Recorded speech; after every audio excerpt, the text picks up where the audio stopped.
Hey, what's up, guys? Little man with a big opinion here. So, the news story I got for you today, they started it yesterday. From what I can tell, today was a bit cooler, so I'm kind of behind the ball on it a little bit. But it just goes to show that there are things that can happen to us at any point that can affect us, and it's just another reason why you should be prepared. This is something that could have possibly affected myself if I didn't have to cut my vacation short visiting my family in Illinois. So PJM is in control of the largest power grid in the United States. It covers 65 million people. It ranges from DC to Illinois, and it's mostly that northeastern part of the United States. It either said 13 or 17 states, I don't remember. But 65 million people is, ballpark estimates, about 20% of the U.S. population. So a pretty significant number of people. And so yesterday, a level 1 energy emergency was declared. Or it might have been declared Wednesday to go into effect on Thursday, but they essentially told all of their power producing capabilities, ranging from coal, natural gas, nuclear. I know there's actually this kind of cool plant outside of New York that they burn all of New York's trash to create a portion of its electrical needs that they needed to be producing at 100% capacity because they were worried about their reserves that they have, because heat wave was coming through. They had said that they were already very close to their max capacity beforehand, and that the prediction of, if energy, it's mostly cooling because it's hot during the summer. I mean, I've got the AC blowing in the car. But even maintaining the same temperature that people had right now, the extra energy required, they didn't think they would be able to do it. I read through the 5 or 6 minute article because there wasn't much to it, and then I spent probably 10 minutes looking for if anything did fail, which I couldn't find anything. And it could be that there was very small amounts of outages and they didn't warrant a big enough article for it. And I feel like if there was a big enough failure within the system, there'd be some extra article, or even tacked onto that article, there'd be something to go along with it. And so, if you're in these areas, it's pretty hot over the summer. Although I would say the weather when I was in Illinois was much more pleasant than it is down here. But heat-related injuries are a real thing. I spent 7.5 weeks of my summer working at a Boy Scout camp in Texas, and we had several cases of heat exhaustion. Last summer working, we had one case of heat stroke. And so if any part of the grid did fail, there are real, medical issues that could come from this. I know about maybe 2 weeks into me working at the camp, we had really bad storms that came through. So this was early to mid-June, that knocked the power out at our house for 3 days.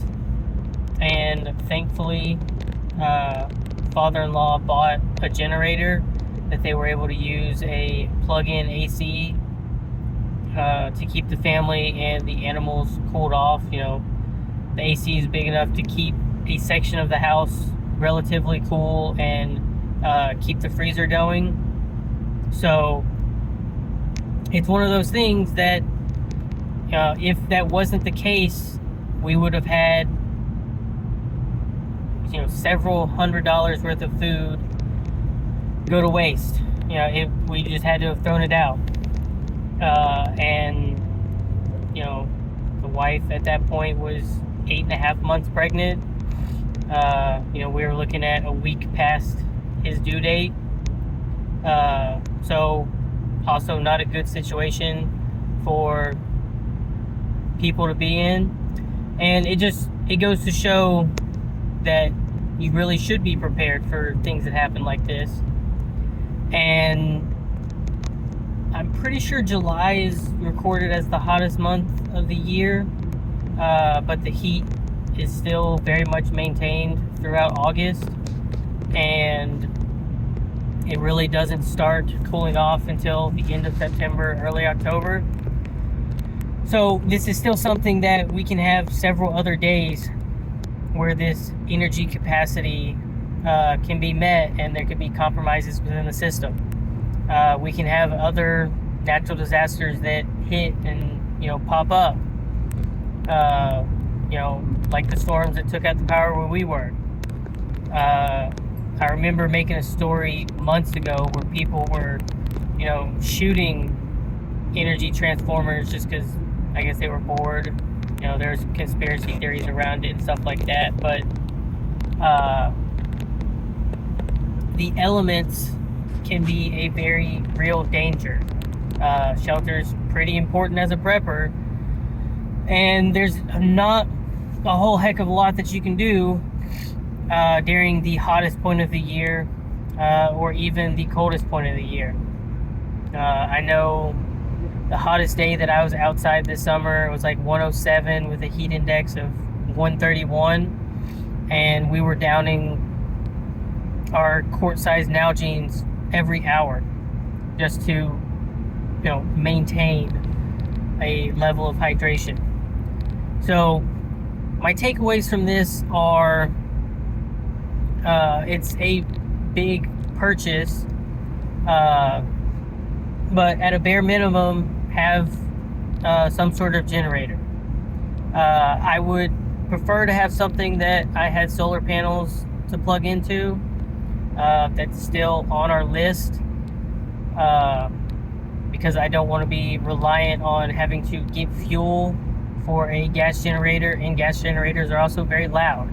So if you're the only person on the block with AC in the middle of a Texas summer, you might have unwanted guests. If you're the only person on the block in the dead of winter that has some sort of a heat source, you might have unwanted guests.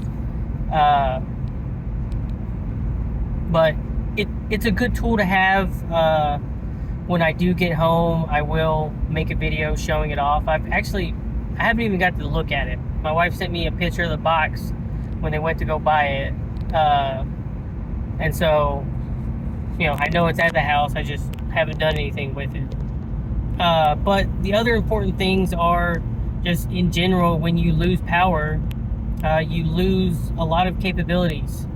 So having water storage is important, you know, for the bare minimum of, you know, flushing your toilets, preparing food, drinking it, and, you know, depending on how long you go without power, also using it for hygiene. Because, I mean, I can definitely tell you that if you don't have electricity in the middle of the summer, you're gonna start to smell at some point. So my recommendation on the water, FEMA likes to throw around the number of 72 hours. I've mentioned this a lot before. That's roughly what the government has in place to reestablish, a basic line of supply. That's National Guard passing out water and food and other things like that, and FEMA setting up, relocation centers and, stuff like that. So, in theory, you could have the 3 days worth of supply the next time you go to the grocery store. Even if it was, a large family of 5 or 6 people, it would be, a few $100s to, have the water stored up. And the only maintenance is rotating it every 6 months. And the few $100s also includes, having the food available as well. And then outside of that, you keep growing from there. If you're able to put away 3 days worth of food with let's say each month, you could do 3 extra days worth of food and water. Eventually, you're going to run out of space for the water. My recommendation is a month's worth of water, and knowing where your water sources are to replenish it, and having the means to safely consume that water. The food, on the other hand,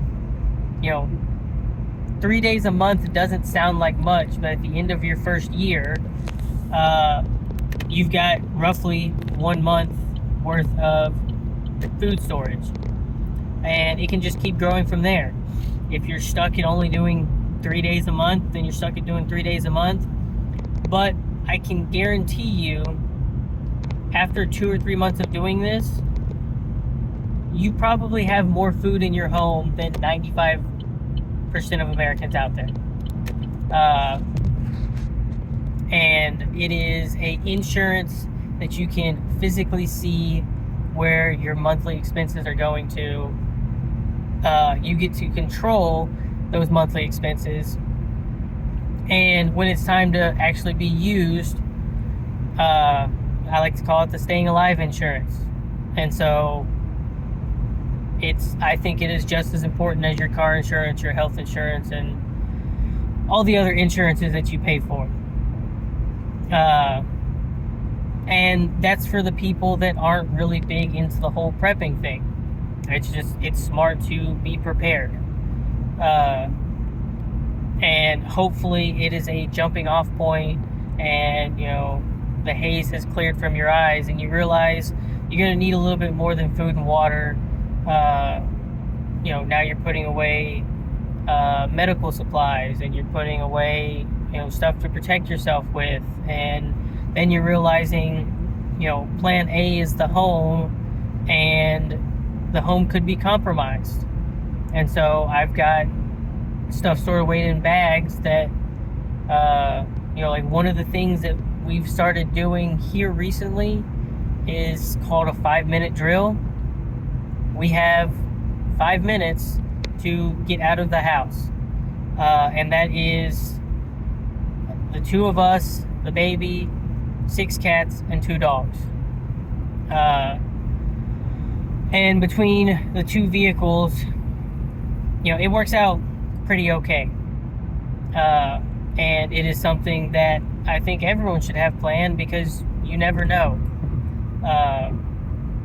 And especially with that much inside of the house, it makes sense to, rehearse it when nothing is going bad, so that when things are going bad, it might take you a few minutes longer because you're in a panic and, crap is being thrown into the fan. But it's better than never practicing it at all and get stuck in that crappy situation. Which I guess brings it all the way back around to, the first side of things. If we know that there are times in our history where our power grid has failed, this is not the first time it's happened this year.